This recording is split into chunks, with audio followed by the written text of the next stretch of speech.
எனக்கு வந்து இந்த பாட்டுக்குன்னு எந்த வகுப்பும் நான் போனதில்ல. எந்த கர்நாடிக் சிங்கிங்கும் அப்படியா? நான் சாங்க்கு எந்த கிளாஸும் போலியா? எந்த கிளாஸும் நான் போனதில்ல. இனிமே நான் கத்துக்கிட்டு ராஜா சார விட நான் பெர்ஃபெக்ட்டா பாடுனாலும், அவருடைய பேர நான் எடுக்கவே முடியாது. அதுவும் இல்லாம இளையராஜா ஐயாவோட ஒரு படி மேல போய் நான் பாடிட்டேன்னு சொன்னாலும், அது எனக்கு மன திருப்தி அடையாது. அவரோட இடத்த என்னைக்கும் நான் பிடிக்க முடியாது.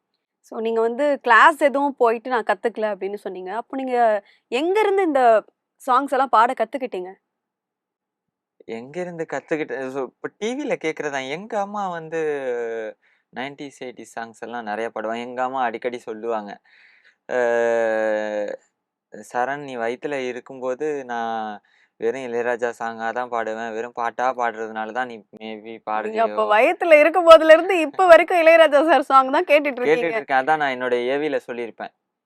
நான் பொறந்ததுலேருந்து ராஜா சார் பாட்ட தான் கேட்கிறேன்.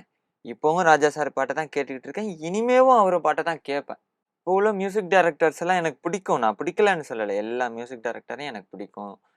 எக்ஸாம்பிள்க்கு சொல்லணும்னா, அப்ப சந்தோஷ் நாராயணன் சார் வந்து பரியேறும் பெருமாள்ல வந்து, எங்கும் புகழ் துவங்க எங்கு நானும் நான் துவங்கன்னு அந்தோணி சாரும், அந்த இன்னொரு சாரும் பாடியிருப்பாங்க. இப்போ அவங்க பாடுன பாட்டெல்லாம் நான் ஸ்டேஜ்ல பாடுனேன். ஏன்னா, அது எனக்கு ரொம்ப பிடிச்சிருந்துச்சு. ஏன்னா, அது ஒரு மண் வாசனை கலந்த ஒரு பாடலா இருந்துச்சு.